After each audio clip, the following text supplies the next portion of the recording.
Do you want to know more about people's journeys and understand how they take decisions in their day-to-day lives?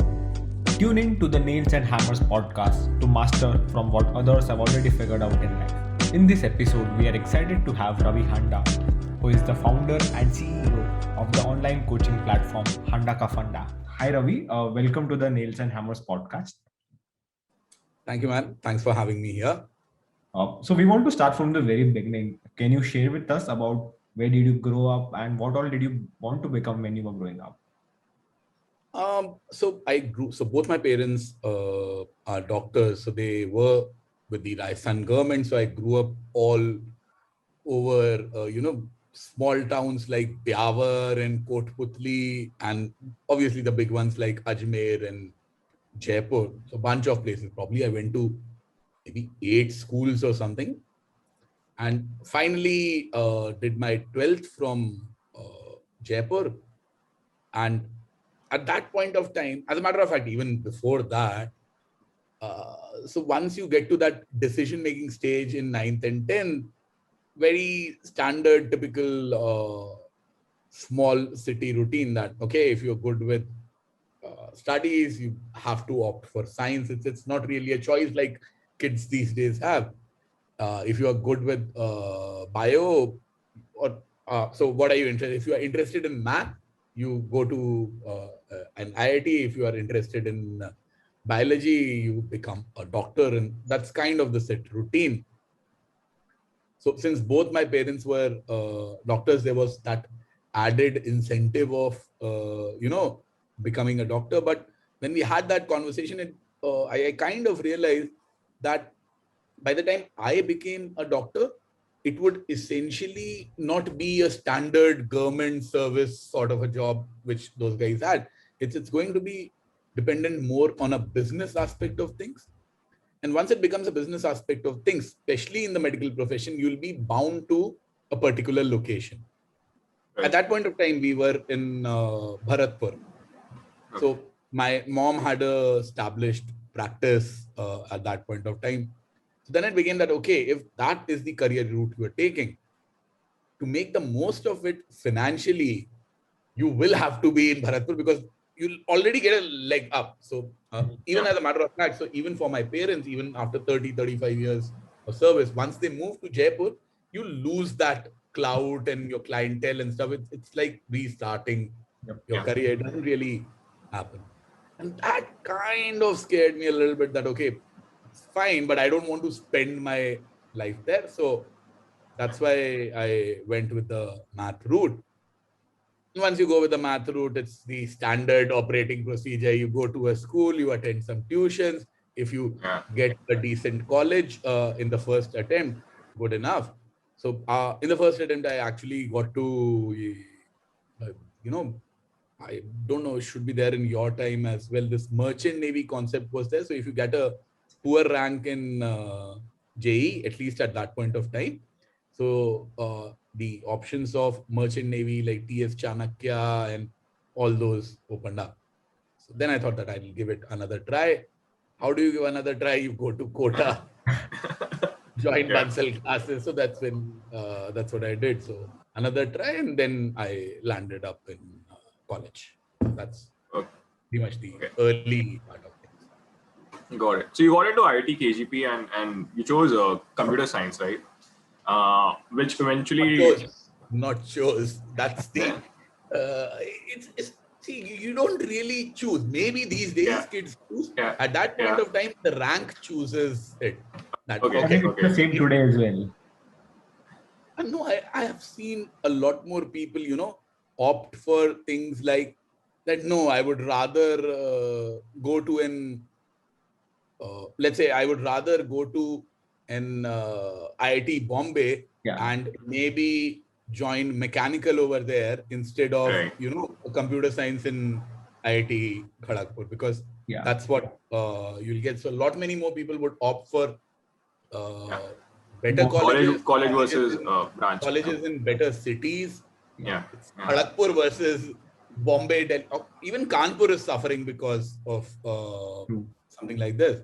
That is a shift that's happening, I think, and that's very true. So when did you realize, I mean, so you got into KGP, picked up CS, and when did you realize that engineering is not for me?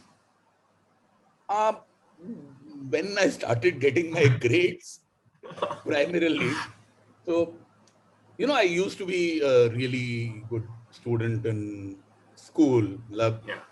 Yeah. So we didn't have grades, but let's say a 90% marks throughout and always finishing stuff on time and, Yeah. being one of the rank holders in class. So Yeah. proper good student. Once I get to KGP, everyone there is a very good student. Yeah. So then what went into your mind, like when you realized that you had to compete with the very best in the country and you're not, you felt that you were lagging behind. So what went into your mind? It was very difficult, man. I'm sure a lot of college students go through it. Then slowly you realize that, okay, so what you do is you figure out that this is not working. So you need to start looking for alternatives. Uh, Right. there are alternatives that you pick as a hobby for fun, things that you like to do. Say, for example, so that's the point of time I got really into theater. That's the point of time I got really into quizzing, just as a let out for those activities. But they are not career options. So you need to start thinking of career options probably close to the end of fourth. So you get a job. So Yeah. Yeah. I got one as well via campus. But I understood that if obviously I can change. So one of the ideas was that, okay, fine, join this job and then probably do an MBA, which will give you a second shot at things. And that's probably the route I would have taken if the coaching opportunities did not come by. So when we were in college, I think it was my final year or maybe the pre-final year, I got in touch with a couple of couple of students in Calcutta who were my seniors, and they were currently in IIM Calcutta. So those guys used to take classes at IMS Time Career Launcher on a part-time weekend basis and stuff like that. Right. Right. Got in touch with them, so they got me a couple of classes that, okay, you can start taking a few math classes on the weekend. I did that maybe 5-6 times in my last semester, so not a regular affair, because going from Kharagpur to Calcutta is a 3-hour journey, and I didn't really want to do that, man. If I'm in Calcutta, I would rather go and hang out with friends, maybe go to a pub, but Right. I did that as well. So that's when I realized that, okay, this is simple enough, something that I can do. It doesn't make a lot of money, but it makes enough to, live well in a city like Calcutta. You talked about alternate career. I mean, how did the whole fascination for teaching started? This was like just a random shot, or you were always into Just a teaching? random shot. So I needed to think of things where, I don't hate them, one, and two, makes decent amount of money. And so pure teaching doesn't do that. Coaching does that. My first go-to would have been IIT JEE coaching. So there were a few options for IIT JEE coaching which were in Jamshedpur. Calcutta wasn't big on coaching for IIT JEE. So I couldn't really experiment with that while being in Kharagpur. While being in Kharagpur, I could experiment with CAT coaching. So that's the route that I took. And then you came to Jaipur to join a coaching institute. So Hmm. what made you come back to Jaipur, and then what was that experience like? Yeah, so again, so what happened was, so I was working in Calcutta doing reasonably well. But what happens is that purely as a teacher, when you are an employee and you're working at IMS Time or Career Launcher, you pretty quickly you hit the ceiling of the max amount of money that you can make as a teacher. So there are two routes that you can take. A, you shift to, instead of a salary, you shift to some sort of a hourly rate. That, okay, my hourly rate would be 100 rupees per hour or 2000 rupees per hour. You give me as many classes as the market demands, and that's when you can make a certain amount of money. It's more of a freelance thing. So that's a little bit of a risk. The other way to, advance in your coaching career is that you move into administration. You continue with your teaching responsibilities, but Right. now once you are aligned with the business aspect of things, it becomes very easy for them to justify a higher salary for you. So they said that, okay, so the two options are either you pick up a center in Calcutta and become the center manager of that place, or you pick up some other place where we can allocate more centers and more zones to you. So at that point of time, so in Jaipur, IMS, I believe, had two centers in Jaipur. There was another one in Jodhpur. Then there was another one in Pilani. So that's why. So they said, okay, fine, there are four centers there. Your risks would be hedged. Your PNL would be driven by these four. And one of the important parts of your performance measurement is that how many people actually crack a 90 plus percentile or a 99 plus percentile or get IM calls. Now, obviously that happens in Calcutta, but it doesn't give you an outlier higher range. Yeah. Once you come to something, even Jaipur does not give you so in Jaipur would be pretty similar to a random center in Delhi, where if there are 100 students who are coming in, 3 people are getting into IIM. So Jaipur would also be maybe 2.5 or 3.5. It will be more or less the same range. Yeah. But once you put Pilani into that picture, the odds change drastically, because out of 100 people in Pilani, 40 would get IIM calls. So that would push up, the performance incentives, so to say, for me really high. Okay, fine. So that's. So post IMS, you started Maurya learning with your friend Avinash Maurya. Correct. How was that experience? So Avinash is, just a coincidence or something. So Avinash is something who I quizzed with when I was in Calcutta. So we used to have a team in Calcutta, and as luck would have it, when I got moved to Jaipur, within 3-4 months or so, his dad also got transferred to Jaipur. So he also moved here. Then so I was working here and then he was here. So we thought that, okay, we can maybe, try some stuff. We didn't really have a very clear idea of how to make money or what we are going to do, but fine, it's two of us, we'll figure some stuff out. So we started making a few videos for YouTube, didn't make any money. We started doing a little bit of quizzing related activities, didn't make any money. So then we thought that, okay, what else can we do? So that's the point of time when I wrote, Avinash and I wrote our book, Biz World.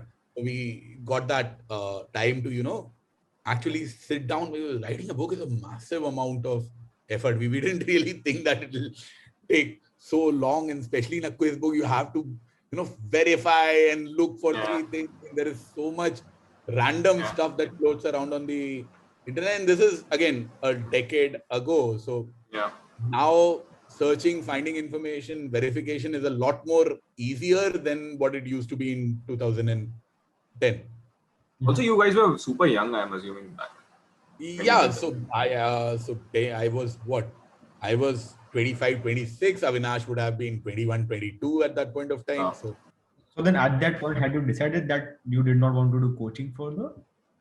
No. So at that point of time, our idea was that, okay, is there some way so coaching, education, learning, is there something that we can do online instead of the traditional offline routes? But we could never, figure out a sustainable way to make money.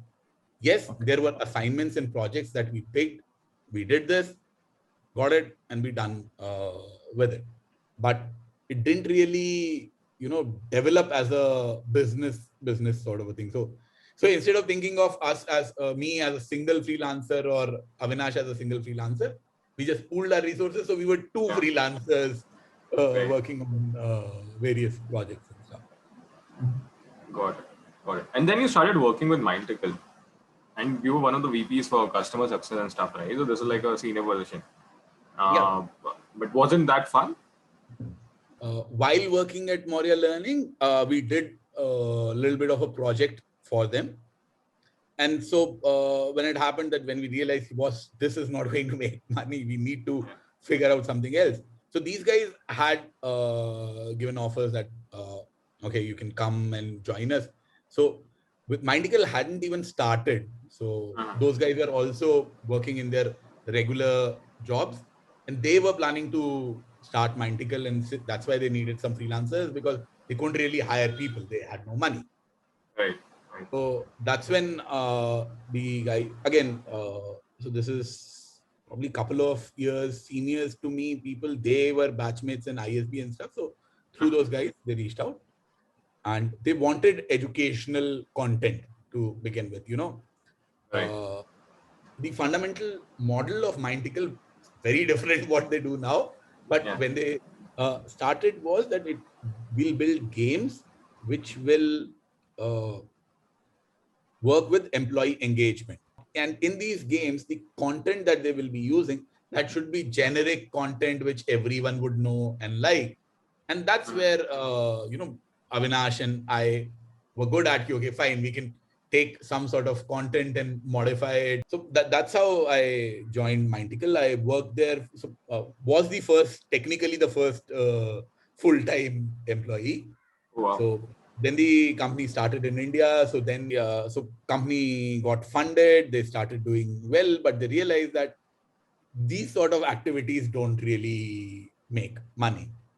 Yeah. So the second thing that they went on was into onboarding of employees, which becomes a little more technical and something that HR would pay for Yeah.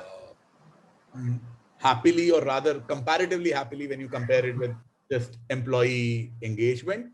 Yeah. But and I think eventually by the time, so and that's when I realized that, okay, if it goes to onboarding, what am I doing over there? Okay, so Yeah. essentially because of the computer science background and this sort of content based background, my key responsibility was getting the content from the companies, the clients, and translating it into something which the developers can understand. So I was Right. bridging that sort of a gap aspect. Then I realized this is not something that I am really interested in doing, and it's a business requirement. So I can't really fault them for changing the basics of it. And so that's when I thought that, okay, I'll get back into coaching. And this time when I was doing it online, I had a lot of support from the employees and the management at Mindtickle. They said, okay, fine, we'll help you with the basic idea. We'll help you with the website. You can use our internet. You can use our resources. So then how did the product look like initially? Like what did it do? How did you source students initially? The product initially was, not very different in what it did from what it is today. It's just that it's a lot bigger now. So what I did was I created a bunch of videos, maybe around 50 or 60 odd videos, which uh, dealt with the first product that we had was it dealt with decision making. So that as an exam, so traditionally CAT has math, reasoning, and English.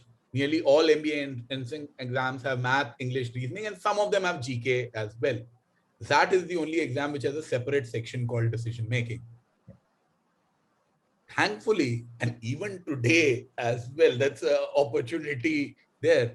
Not that many people prepare you exclusively for decision making. It's just one section, doesn't require that much effort. Also, people start thinking about that once CAT is done. Yeah.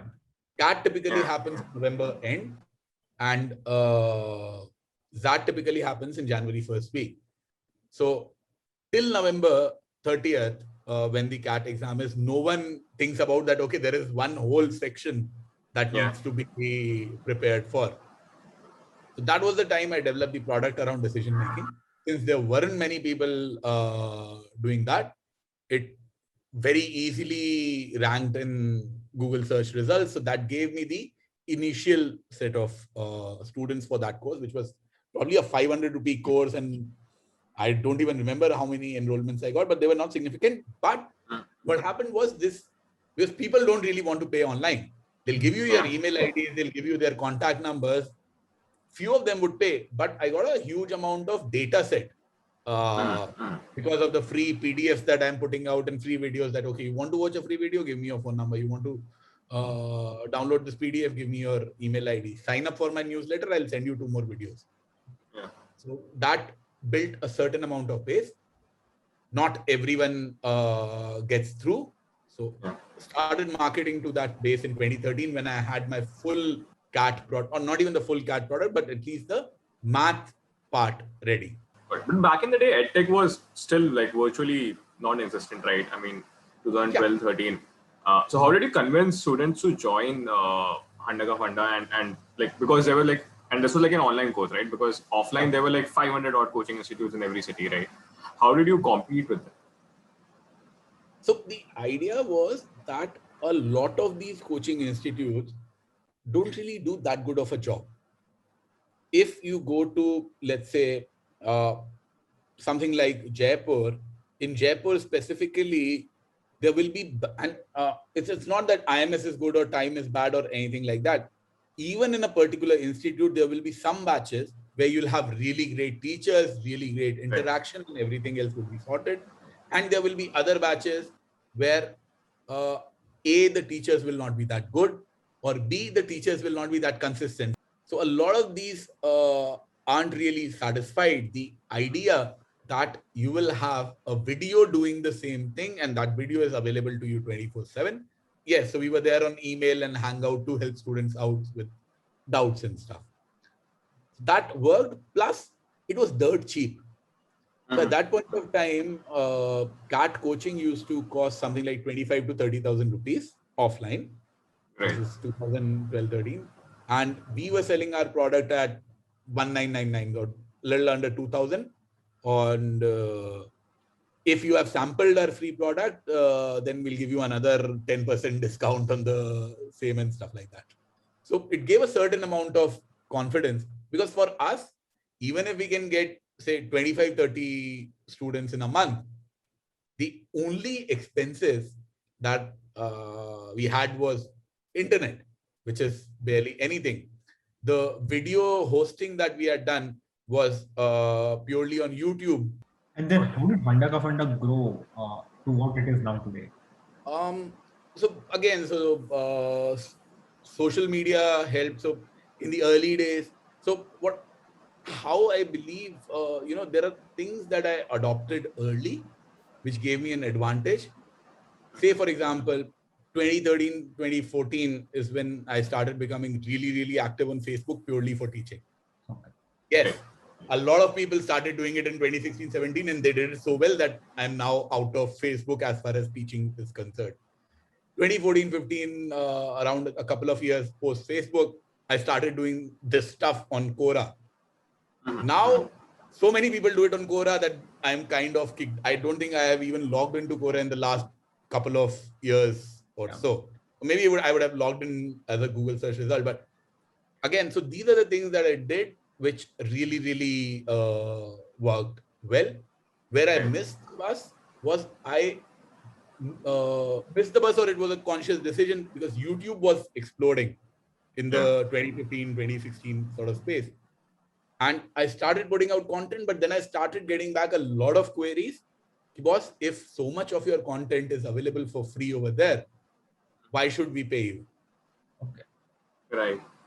That is when we scaled back the YouTube operations. And I think that is a big mistake that I made, because if at that point of time I had put in the same amount of effort on YouTube, like the amount of effort that I put on, so first Pagal Guy, then the second wave was Facebook, then Quora, fourth should have been YouTube. But since it started hitting my business and I started getting those sort of queries, I kind of chickened out. If I hadn't done that, probably things would be, a little bit better now. Okay, I think Unacademy also started as like a YouTube channel, and then it boomed. So essentially, how I got to know of Unacademy is, this is again 2014, 15. So when I put out a few videos, Gaurav, who is from Jaipur himself, so he reached out, okay, fine, you have put out some videos. Can you give me those videos, or give these videos to me as well?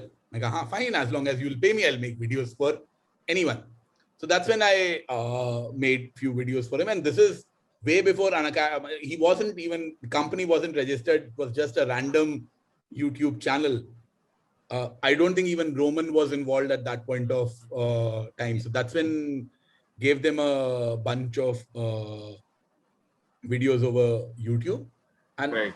that's and it's not just Unacademy. There are a huge number of teachers, who are doing so much great work on YouTube, and they are, even though they are providing large amount of free content, they're still able to drive sales to their fundamental businesses and products where they are essentially selling more or less the same thing. So, there is this guy called Study IQ. It's a very popular YouTube channel. Right. So this is again 2015, 2016ish. He used to be, he had purchased one of my courses. So that's when I had been in touch with him, and he said, okay, fine, I'll start putting out content on YouTube, primarily in Hindi, focused on current affairs and stuff, because that gets me a lots of views. Once you get a lot of views, then there is ad revenue and all that starts rolling in. Yeah. And even to him, I had said, okay, boss, ad revenue is not going to make you money. So then what he started doing was he started putting all that content, whatever he's putting out on YouTube, he put all that content on a pen drive and started selling those pen drives. And that worked brilliantly. Right. That worked brilliantly. Even today, I believe Study IQ, I'm not very sure if I can check, should be one of the biggest YouTube channels in India right now. It had millions of followers last I checked. Just give me so it has What 10 a million fantastic followers. hack. Yeah. It has 10. I just checked. It has 10 million followers on YouTube. I don't think there is, be it Unacademy or Byju's or any of these, billion-dollar startups. None of them are even close. So now I want to talk about how did the Unacademy conversation started and the acquisition story. I think firstly, congrats on the acquisition. This is phenomenal. Thanks. I think a lot of companies, specifically in the edtech space, a lot of acquisition and acquires are happening right now. But would love to know more about your journey. How did the conversation started, and what made you take this decision? So I actually, as I said, I've known these guys before the company even started. Multiple times we have had the conversation, okay, let's do something together, let's make one video, let's make one course. But at at all points of time, the discussion boiled down to whether it's a good financial decision for me or not. Because once I start selling content on any other place, what would happen is my business is going to go kaput. Because at the end of the day, a person who is coming to handakafunda.com is essentially coming there to learn from me. And if I'm selling on something else, and obviously any other platform is better than the platform that we have. It's a very shitty tech platform. So they're not the only thing which is keeping people on our website, on our platform, is because of the content that I'm providing. If I switch that content to somewhere else, it's going to be incredibly difficult. That's why we couldn't really, work. And we had on and off conversations over a long period of time. And then 2020 COVID hit and it tanked. And one of the reasons for tanking is not because less people are studying online, but it's because now everyone is teaching online. So the IMS Time Career launches of the world, they were, even till 2020, till COVID hit, they were primarily focused offline. And I kind of get a fair enough idea of what's going to happen broadly in the industry, not from a 10-year perspective, but at least what's going to happen in the next 2-3 years. So I was reasonably sure that, okay, we'll continue to run as a profitable business for a long period of time, but the growth years are gone. Okay. So there are two ways to, drive growth. A is you get some sort of external funding in, you fundamentally change the tech and the product and take that route. B is you get associated with someone bigger and let them take care of the marketing and the technology and everything. So among these two routes, taking funding and all of that seems like a lot of effort. I have always been on the path of least resistance. So, and me and the Roman from Unacademy have been in touch. Matlab, every 3-4 months ki haan kya chal raha hai. Okay, so arey you raised another round of funding, congrats. Arey you had a kid, congrats. Arey COVID ho gaya tumko. As a matter of fact, this conversation, this particular time, the conversation actually started when I was in the hospital with COVID. Both of us. So earlier it was haan karte hain, dekhte hain. Kept on going that way. This particular time, we both of us were a little bit, we said that, okay, fine, let's close it this time. Come to Bangalore, meet the entire team. It's not just me and you who can do this. Come to Bangalore, meet the entire team. Let's discuss it in detail, spend a couple of days over there. Wrapping up the whole conversation, I mean, there's a lot of consolidation going on, especially during COVID. So, That's is it going bound to to happen, man. is it going to be a winner takes all market? See, it's not about whether it's going to be a winner takes all market. Maybe there will be 3 players, maybe there will be 5 players. See, every niche will have some sort of a player who will be doing well. The point is, what I was able to do in 2012, 2013, start a small business, make a decent living, which is equivalent to what I would get in a job. I don't think people will be able to do that now. Okay. They will not be able to, they might be able to start something, reach a reasonable level of popularity. Once they reach a reasonable level of popularity, these big guys would come and eat them up. Yeah. Because building your audience or creating content that people want, that is just one aspect of individual content creators, which is what they're good at. Yeah. They're not good at the running business part or how to make money off it. So any content creator out there, they might start out alone, but once they reach a certain level of scale, they are bound to get associated with some big player or the other. No, fair, valid point. I think one thing I really find funny was you said you never wanted to take VC money and stuff, and you're also an angel investor in a bunch of companies. So at one angle, you're giving money to people saying that you run your own business, but I don't want to take external money. Because it's not. So again, the idea here fundamentally is how I can make money with the least amount of effort. Yeah. So yeah. The reason why I don't want to take VC money is because the VC money doesn't come to you; it goes to the company. Mm-hmm. Please understand that that's a huge thing. That's a valid point. Is, Handa, you raised $10 million or $5 million or $1 million. Was any company in India, okay, if it's raising $100 million, it's a very different story. But any company that is raising $1 million, the top 3 people or the top 5 people of them will, at least for the next 2 years, will make a lot lesser than they would have in their regular jobs. True. No, for sure. So they will start making the same amount of money which they would in their regular jobs, probably after a $5 million or a $10 million fundraise. Yeah. How many $5 million, $10 million fundraises are there? And this is when they start making the same amount of money that they were before. Yeah. The real bump up will come in when it's a $50 million fundraise or it gets acquired. And a $50 million fundraise or getting acquired is extremely the number is very low. Yeah. Now we want to pivot to know more about Ravi as a person.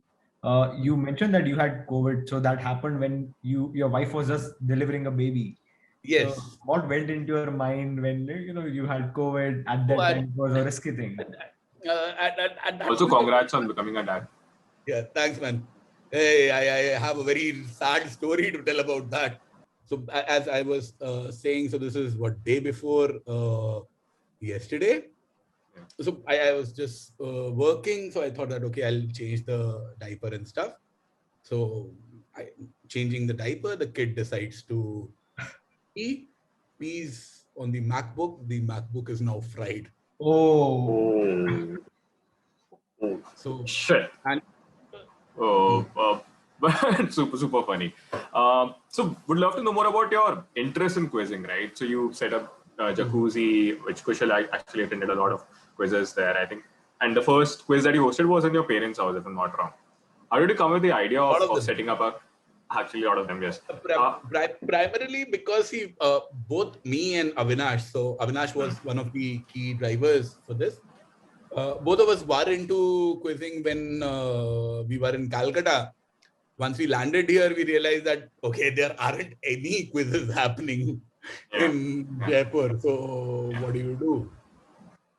So I knew another friend of mine called KVT. He used to come to Jaipur frequently enough. Then couple of people who I had known who had participated in Crucible, and that's how I knew those guys. So we thought that uh, no quizzes are going to happen. Even if there are any small little quizzes which are going to happen, they'll be for students only. Yeah. right, right. Nothing for people who are no longer in college. So the only way to do this is, okay, one day I'll make a quiz, the other four of you participate. Next day, Avinash will make a quiz, the other four will Yeah. participate. And that's the only way forward if we want to, have quizzes and stuff. So that was the key idea. And I still remember that the 25th edition, I think I hosted that one. That was at our college. And you had put up a video sharing a poem by Dushyant Kumar, Aag jalti rahe ya aag jalni chahiye. I still I remember don't that. remember that, but it does sound like something that I would I mean, I think the say. poem was something like मेरे सीने में नहीं तो तेरे सीने में हाँ, से आग में जलती सही है. ये आग कहीं ना कहीं जलनी चाहिए. Yeah. It was fun. True. I honestly believe that things that we are passionate about, or passion may be a very strong word, things that we care about, we kind of lose that in the day-to-day activities. So these things, as stressful as a quiz can be, but in the long run of things, you need some sort of activity to away from your daily work and Yeah. Excels and KRAs. So, Yeah.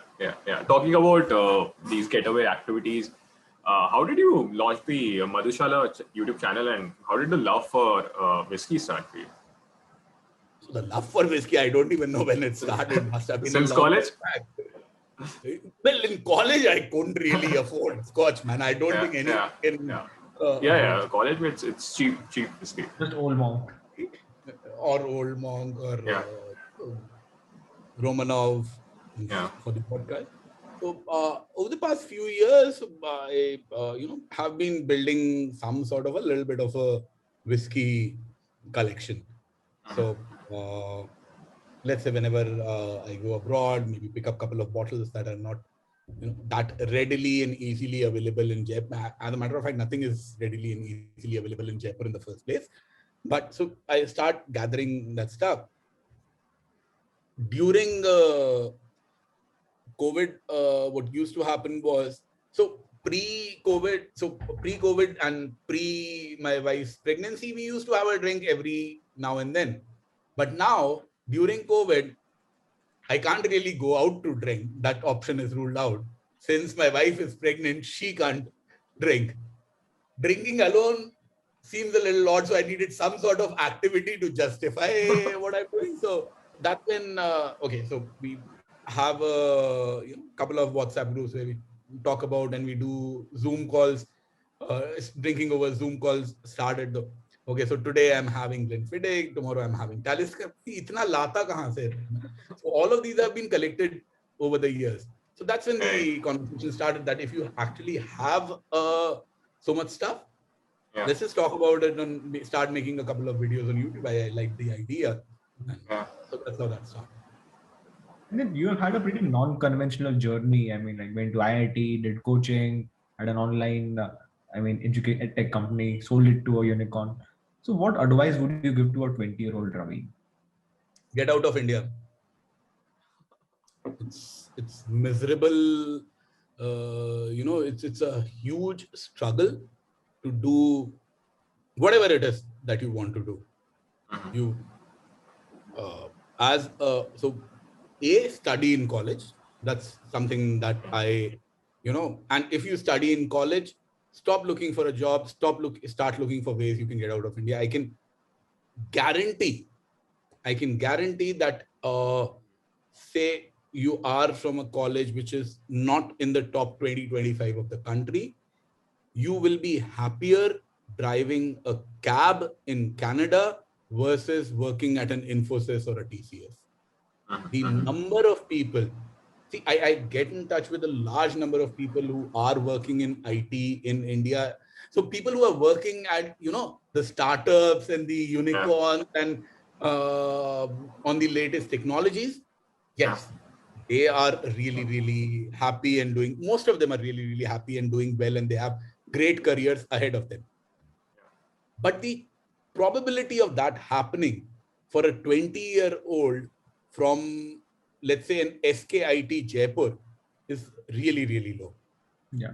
Bulk of 20-year-olds in India are not going to work at a Flipkart, or they will probably be in Wipro Bhubaneswar at a 3.5 lakh per annum sort of a package. And that's CTC.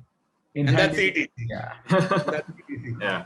So, and if these guys can put in maybe just a little bit of an amount of it doesn't take much to, maybe it takes a lot of effort to get to the US, but it doesn't take that much of an effort to go to maybe do some sort of a course, let's say in a place like Canada, and do a job which, trust me, the entry-level jobs in tech that you will get there.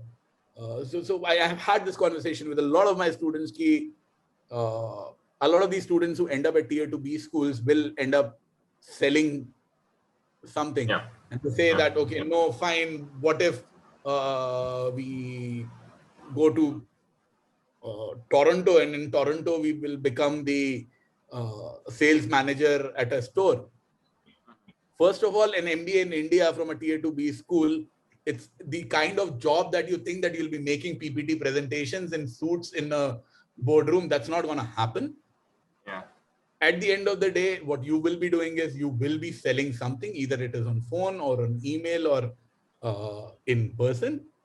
The quality of life, the jobs, the growth prospects that you will have over there are going to be fundamentally better. Being in India makes sense if you are in the top 1% of whatever field you are. Okay, let's move to the final section of the conversation. This is rapid fire questions. So anything that comes to your mind, just shoot, go for it. So your favorite whiskey? Favorite whiskey? Lagavulin 16-year-old. Okay. One thing you love and hate about Giri Big Brain? One thing I love about Giri is how nice he is to everyone on stage, and he has that certain amount of humility that, okay, I don't know anything, hey, you know this, wow. So I really appreciate that. So people like me can see through it, who have exactly. but for a college student who has probably made it on stage for the first time, and a lot of college students make it on the stage for the first time. So if you look at a random sample of 12, at least 4 or 5 of them would be on the Crucible stage for the first time in any sample. It doesn't happen in corporate, but in college it does. And for those guys, it's actually a big deal. So, and the hate aspect about him is that he or his team doesn't really care about the amount of cheating that happens in prelims. True. Someone needs to take, responsibility for it and take measures to actually, curb it down. 3 stocks you will never sell. 3 stocks that I'll never sell. ITC is clearly one. HDFC Bank is probably another, and I cannot think of a third name. And lastly, do you hate computer science more or love maths more? Definitely hate computer science more. I don't love maths. It's just something that I don't hate. It's okay. I don't even like maths. It's something that comes naturally to me, happens. So that's all, Ravi, from the podcast. Thank you so much for your time. Sure, man. Thanks for having me. It's been great fun. We enjoyed it as well. Thank you.